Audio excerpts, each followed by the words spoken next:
السلام علیکم ورحمۃ اللہ وبرکاتہ۔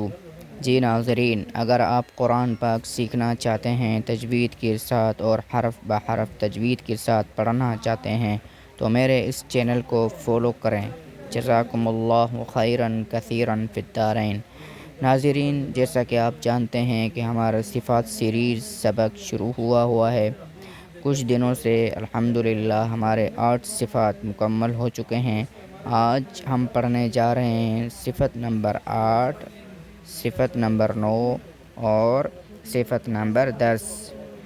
انشاءاللہ پچھلے سبق میں آپ نے سنا ہوگا کہ کس طرح ہم نے آپ کو تفصیل کے ساتھ بتایا، اور ابھی ہم آپ کو مکمل تفصیل کے ساتھ پڑھائیں گے۔ یہ شروع کرتے ہیں۔ اعوذ باللہ من الشیطان الرجیم، بسم اللہ الرحمن الرحیم۔ صفت نمبر 9، اذلاق۔ اور جن حروف میں یہ صفت پائی جاتی ہے ان کو مذلقہ کہتے ہیں۔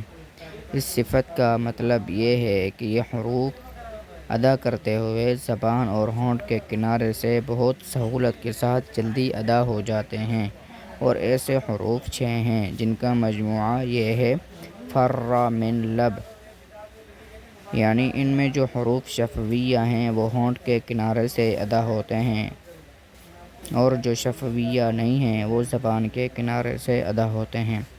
صفت نمبر 10، اسمات۔ اور جن حروف میں یہ صفت پائی جاتی ہے ان کو مصمتہ کہا جاتا ہے۔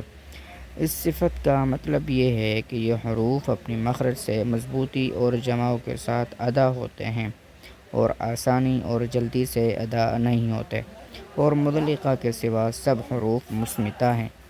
یہ دونوں صفتیں اذلاق اور اسمات میں بھی دوسروں کے مقابل ہیں۔